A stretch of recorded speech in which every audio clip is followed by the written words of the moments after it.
I'm sorry that I'm late, but I'm also glad that I made sure that I got my energy right. Because if I had been here an hour ago, my energy won't gonna be right. My energy was not gonna be right if I came an hour ago. Okay, so if you show up, I'm happy you in here. Otherwise, the playback is gonna be up for you. All right. Thank you to anybody that comes in. I understand why you wouldn't if you don't. Okay.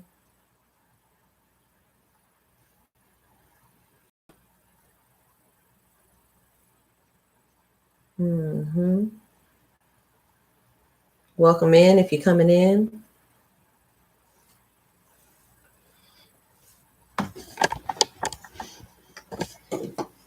Let me get,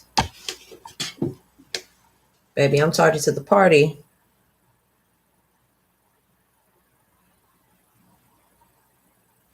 Tardy to the party, but it's all right. Tardy to the party, but it is all right, baby. It is all right. Yeah, might as well. Now adjust this light over here with tardy to the party, but it's all right. We're gonna do better tomorrow. That's all we're gonna do. That's it. That's it. Welcome in. Whoever's on YouTube, welcome in. How you doing? Welcome in. Welcome in. Add title. And all right. Now we about to have Instagram up here as well. I tried a little something different today. Try something. Instagram always giving me fever. They working on the building. So if y'all hear some knocking, knocking, it's them. Where did I get that knocking from? I think it's a song. Y'all hear something knocking. They working on the building. They rebuilding. Thank you. Thank you, Sarate. Thank you. I'm trying to give Galleria from the Cheetah Girls today. You know what I'm saying? I'm giving a little Galleria. I don't remember the other girls' names because they weren't relevant to me. Welcome in. Welcome to Reading with MissTaylorSaid. Fun times, happy fun times in here. Welcome in, y'all. Welcome in. Okay, see, I was tardy to the party. I'm tardy. I was supposed to start at 6. Here it is 7. It's 7, but I wanted to make sure my energy was going to be right because I wasn't feeling it an hour ago, and I wasn't ready an hour ago. Gonna keep it a buck. I wasn't ready, but I can slay my own dragons. That's how I'm feeling today. Welcome in, y'all. Welcome to Reading with MissTaylorSaid. If you are in here, welcome to Reading with MissTaylorSaid. Welcome to Reading with MissTaylorSaid. I guess I should go ahead and start sharing these links and such, shouldn't I? I'm gonna go ahead and share these links and everything. Take that off of there and put it over here. I have one mouse right now that I'm using. I have another mouse around here somewhere, but it's kind of crappy. Let's see. Let's get to sharing these. Hello. Gonna share this on the Twitters. Be nice if I actually spell my own stuff right.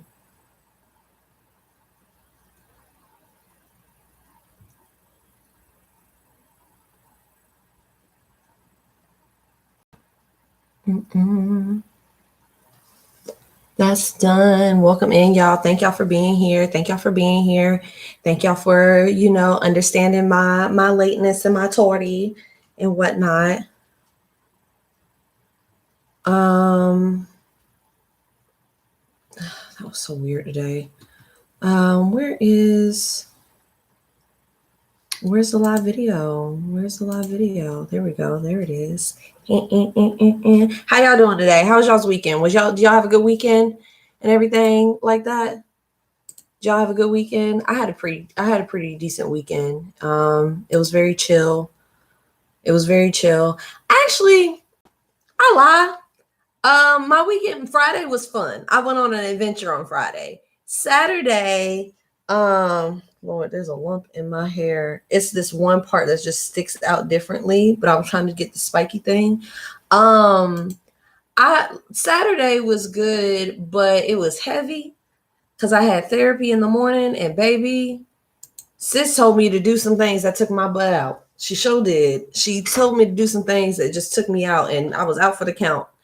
Well, it's been about 5 minutes or so, and let's go ahead and get into it. Welcome to Reading with Miss Taylor Said. My name is Taylor. I'm also known as Miss Taylor Said, and I started this show on November 30th of 2020 in an effort to complete some goals of mine. One of those goals being that I want to actually finish the books that I own. I have collected a lot of books over the years, and I would actually like to finish them. I've started a good amount of them too, but I would actually just like to finish them, okay? So the second reason why I started the show is because I want to get more comfortable with reading aloud in front of an audience. The things I want to do in my career are going to include me reading cue cards, scripts, speeches, teleprompters, all kinds of stuff like that. And I want to get more comfortable reading aloud in front of people before I have to do it. So this show has been and will continue to be great practice for me to be able to do that. And the third reason why I started this show is because I want to get back into the public speaking space, and I miss it. I miss public speaking so much. And I used to do back in the back days. Hey, baby sister. Something I used to do in the back days. I even have an award for public speaking, but I haven't done it in a lot of years. So I want to get back into that space. And 2020 provided me an opportunity to be able to explore that through the virtual platform. So thank you all for being here. Thank you all for watching, even though I'm late. Thank y'all for being here. We are getting back into adult children of emotionally immature parents. Actually, before we continue, I got some church announcements. Love you too. I got some church announcements, y'all. Next week, I am going on vacation. Don't ask me no questions. It ain't your business where I'm going or what I'm doing for my vacation. It's going to be my spring break. All right. So this week we will have the show Monday through Thursday, and then next week we will be on vacation, and then the following week we will resume. And I know I've had a lot of off and on weeks since the year has started. However, I ain't getting paid for this, so it's hard for me to, if I'm not feeling it, or if I have something that I need to do, I'm going to prioritize other things. If it comes between show and stuff I need to do. And I have a lot of stuff that I need to do to prep for my occasion next week. And so yeah, the show will not be on next week. However, it will come back in, I want to say, let's see. So the 19th through the 22nd, we will not have a show, and it'll come back on the 26th of April. Okay, y'all. So now the church announcements are over. Let me see if there's anything else. I got my first vaccine on Friday. Just so y'all know about how that process goes. I went to the Coliseum. I went in. They had my name on a list. It was very free. It was very easy. It was the way that they had that stuff flowing. If you in Greensboro, the way they got it flowing at the Coliseum, set your appointment up to the Coliseum because it's really easy. I went in. I stood in line for a few minutes, not very long at all. There was only 2 people ahead of me once I got into the actual line. I was thankful I got a Black nurse. She was super nice, and she was really sweet to me. She made it very easy because I don't know what it is about Black nurses, but they make it so it don't hurt. And it didn't hurt to get it. It didn't hurt to get it. My arm was sore I got it on Friday. My arm was sore on Saturday and Sunday. It's not sore now. But it was sore at the injection site. And I think it was sore at the injection site. And then my next one is on May 4th. So, y'all go get your vaccine. I don't really talk about that kind of stuff up here like that, but go get your vaccine. Help your neighbor. Go get your vaccine. You're going to be all right. You're going to be all right. Go get the vaccine so that we can go outside. I would really appreciate that. And the rest of us will also appreciate it if you could go get your vaccine so we can go outside. Thank you very much. Thank you. That has been the church announcements. So, the last thing that we talked about when we were reading Adult Children of Emotionally Immature Parents last Wednesday, we went through the list of assessing your childhood difficulties with an emotionally immature parent. So we went through that list. And if you missed the previous episodes, wherever you're watching, preferably YouTube, go and you can find every single episode of Read What Miss Taylor Said on YouTube, just Miss Taylor Said on YouTube. Also on Facebook, if you missed the previous episodes, it's on Facebook. If you're on Instagram, you missed previous episodes, they're right there on Instagram on IGTV. So we're talking about how it feels to have the chapter is called How It Feels to Have a Relationship with an Emotionally Immature Parent. The last section that we were reading, it says communication is difficult or impossible. And I think the last thing we left on was Brenda's story, but I'm going to read Brenda's story again just to get us back into the space. Okay. So let's get into it. Brenda's elderly mother, Mildred, had always been very self-centered. After Mildred visited her over the holidays, Brenda was exhausted. At our next session, Brenda looked spent and physically older. During that session, she offered this description of her mother. My mother is only interested in herself. She never asks how I'm feeling or how work is going. She only wants to know what I'm doing so she can brag about me to her friends. I don't think she's ever taken in anything I've said to her. It just doesn't register. We've never had a real relationship because the attention was always on her. She never filled up my emotional tank. She doesn't care if I'm really happy, and she's very dismissive of whatever I say. Having her around is nothing but work for me. It's like dealing with this superficial person who just wants me to do things for her. I don't know how she has the nerve to be so demanding. Baby, I feel useless. Although Mildred was in her 80s, her egocentrism was childlike. Brenda understood her mother's immaturity at an intellectual level, but still found herself getting angry with her. As she told me, I wish she didn't get under my skin so easily.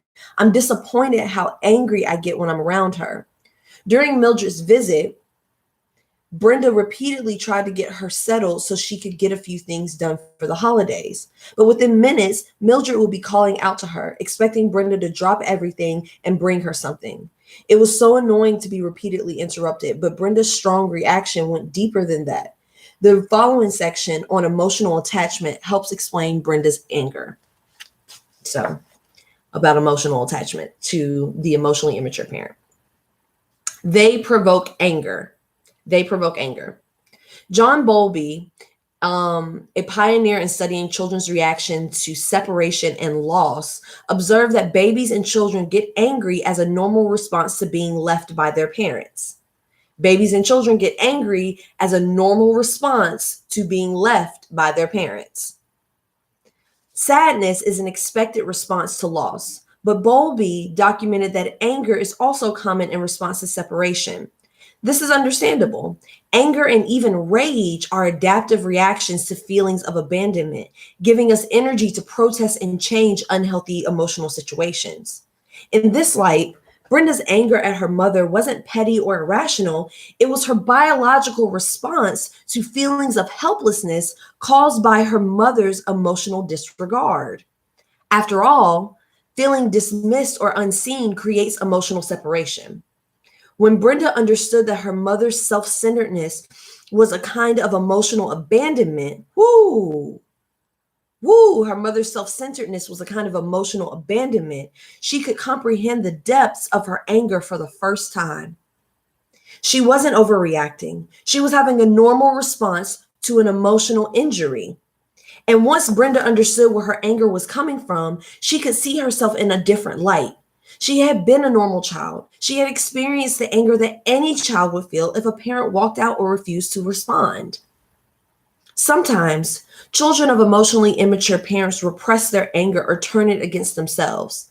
Perhaps they've learned that it's too dangerous to express anger directly, or maybe they feel too guilty about their anger to be aware of it. When anger is internalized in this way, people tend to criticize and blame themselves unrealistically. They may end up severely depressed or even have suicidal feelings, the ultimate expression of anger against the self. Alternatively, some people express their anger in a passive aggressive way, attempting to defeat their parents and attempting to defeat their parents and other authority figures with behaviors like forgetting, lying, delaying, or avoiding. And I believe we read that section last time we were here too, because I spoke in depth about what led to my attempt.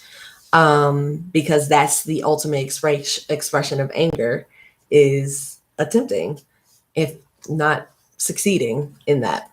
So I'm going to keep moving. They communicate by emotional contagion. All right. Because emotionally immature people have little awareness of feelings and a limited vocabulary for emotional experiences, they usually act out their emotional needs instead of talking about them. They use a method of communication known as emotional contagion, okay? Which gets other people to feel what they're feeling. Have you ever had somebody, that whole misery loves company? You have somebody that's having a bad day, and now they want you to come in and join them on their bad day. So they sit there and talk to you about all the stuff that's going on, and they want you to get upset too about your own stuff. Yes.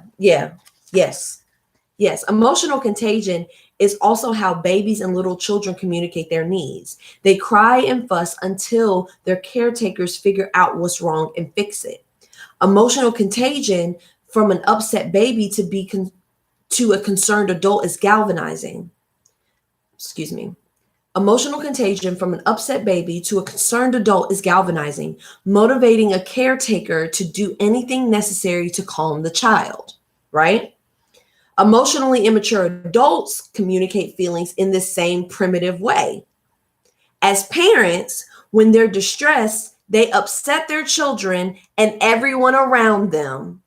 Typically with the result that others are willing to do anything to make them feel better. How many times have y'all been in your house and everything was peaceful and then your mama got home? Everything's peaceful. Everybody having a good day. Everybody's having a good day. Everybody. The sun is shining. All the chores are done. You done listen to music. The siblings are actually getting along. Dad is being fun. Whatever the reason, everybody's having a good day. And then mama come home and you got to shut it all down. If mommy's not having a good day, everybody has a bad day. Emotional contagion. Okay. As parents, in this role reversal, the child catches the contagion of the parent's distress and feels responsible for making the parent feel better. However, if the upset parent isn't trying to understand his or her own feelings, nothing ever gets resolved. Instead, the upsetting feelings just get spread around to others so that everyone reacts without understanding what is truly the matter. There it is. They come in, they ruin everybody's day because they had a bad day, because somebody was acting funky with them at work. So now they got to come in and be mean to everybody. They don't do the emotional work. That's the next section. They don't do the emotional work, and work it is. Amen. Emotionally immature parents don't try to understand the emotional experiences of other people, including their own children. Emotionally immature parents don't try to understand the emotional experiences of other people, including but not limited to their own children. If accused of being insensitive to the needs or feelings of others, they become defensive, saying something along the lines of, well, you should have said so. They might add something about not being a mind reader, or they might dismiss the situation by saying the hurt person is overly emotional or too sensitive. However they respond, the message is the same. They can't be expected to make the effort to understand what's going on inside of other people.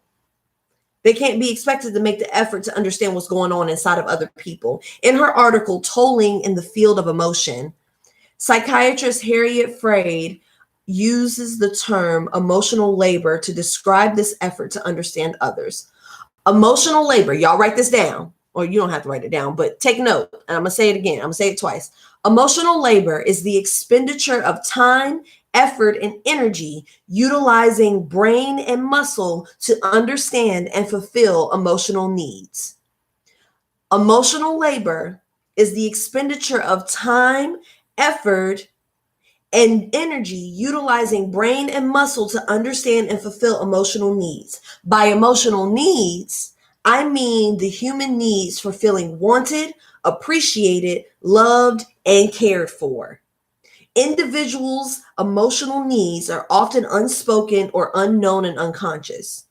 Emotional labor often occurs together with physical labor, producing goods or services, but emotional labor differs from physical labor by aiming to produce the specific feelings of being wanted, appreciated, loved, and or cared for. Did y'all get that? Okay, I'm going to say it one more again. I'm going to go through it all one more again, okay? And I'm not going to talk slow. I'm just say it, all right? If you're watching the playback, rewind, all right? Emotional labor is the expenditure of time, effort, and energy utilizing the brain and muscle, to understand and fulfill emotional needs. By emotional needs, I mean the human needs for feeling wanted, appreciated, loved, and cared for. Individuals' emotional needs are often unspoken or unknown and unconscious. Emotional labor often occurs together with physical labor, producing goods and services, but emotional labor differs from physical labor by aiming to produce the specific feelings of being wanted, appreciated, loved, and or cared for. So I have my own experiences with emotional labor, not just from my upbringing, but how people interact with me. I love helping people. I love being there for people. I'm a helper. Like, I'm naturally a helper. So I love helping people. I love it. I love loving on people. I love it. I'm very social. Love it so much. However, there are people that will use me for emotional labor because they know I have the capacity to process the things that they're going through emotionally through a filter that they may not be thinking about it in. And it's kind of like they use me as their like street therapist instead of considering that it is work for me to have to use my emotional intelligence and my knowledge and my feelings and my perception and my intuition to assist them in whatever it is that they're talking about. Now, this is not to discourage people from reaching out to me. However, if it's like, if it takes me a long time to respond, or like I give it the time, but then I'm completely unavailable the next day, it's because of the fact that it's labor. It is labor, and it's something that doesn't get valued. Like I know that in my previous relationships, my previous romantic relationships, that was something that was not appreciated because I did a lot of emotional labor for people. Like, I did a lot of emotional labor for the people I was partnered with. And because of the fact that I did not have financial, like I couldn't bring out receipts and I couldn't bring out something I built or something I physically did, or you couldn't see physical results of the emotional labor, it was discounted as something that I was just expected to do. When that is not an expectation that should be required of anyone. Free emotional labor without reciprocity, just giving it away for nothing. And so empty out my whole cup and not get anything poured back into me, because a lot of times people that want emotional labor from you, if you are that friend that provides emotional, that shows up for your friends in that way, welcome in. We're reading Adult Children of Emotionally Immature Parents. If you're just now joining us, welcome in. We are reading Adult Children of Emotionally Immature Parents. If you're just now joining us, if you're that person in your circles that does the emotional labor, that listens to everybody, that's there for everybody, and people may not necessarily ask the same thing from you or want to do the same thing for you, you have to be careful about how you allow people to use you, because it's not fair to your brain. It's not fair to your heart. It's not fair to your mental stability to keep giving that level of output without anybody returning it to you. So, y'all just be careful out here in these emotional streets, because people will use you for emotional labor. And a lot of times, those of us that are here, more than likely, we've had that happen. You're here for a reason. You're interested in this for a reason. You're not just interested in it because you're trying to take notes to figure out how you can use people better. It's because people have probably used you and not given back as much as you've given to them. Even if that was a listening ear and someone to tell them, nah, you have a right to be mad. Nah, it's okay. It's okay that you're mad because you have a right to be mad, right? So I'm gonna continue, but that's the definition of emotional labor. Okay. She goes on to explain that some people don't always realize they need emotional comforting, since emotional needs are often vague or subconscious. Other people might hide their need because they're ashamed to admit it. So helpers must offer comfort tactfully and obliquely, allowing the person to save face, because you're worried about oh my gosh, y'all, whenever I put on makeup, my nose always tickles and itches and everything.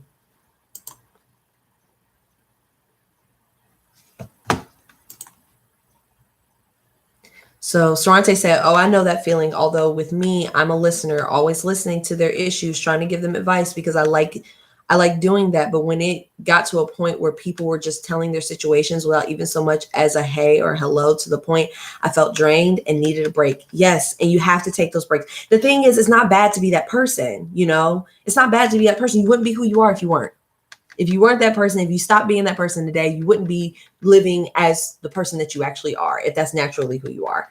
However, boundaries protect you from giving too much output and not getting that input. And honestly, I balance it out by having more people. There are more people that I talk to regularly that pour back into me than other people. I will not make as much time for other people as I make for the people that pour back into me.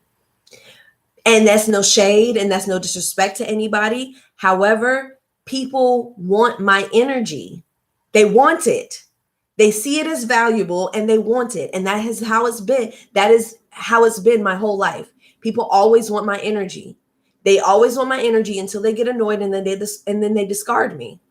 They want my energy until I have needs. And then they discard me because now I have needs. Ooh, not this revelation. Not this revelation that just sat upon my soul. I wasn't ready for that. I look nice over here on YouTube, y'all. I ain't gonna flex. The colors don't show on YouTube like I like them to, but I look HD and like the dark colors and the shadows are hitting the right way. I appreciate that. Anyway, just as a creator, my bad. There have been a lot of I have dealt with that my whole life. I've had friendships that had to end because my energy output was so much. And then I've had dead ass had people tell me, I miss you. I miss your energy. You made things fun.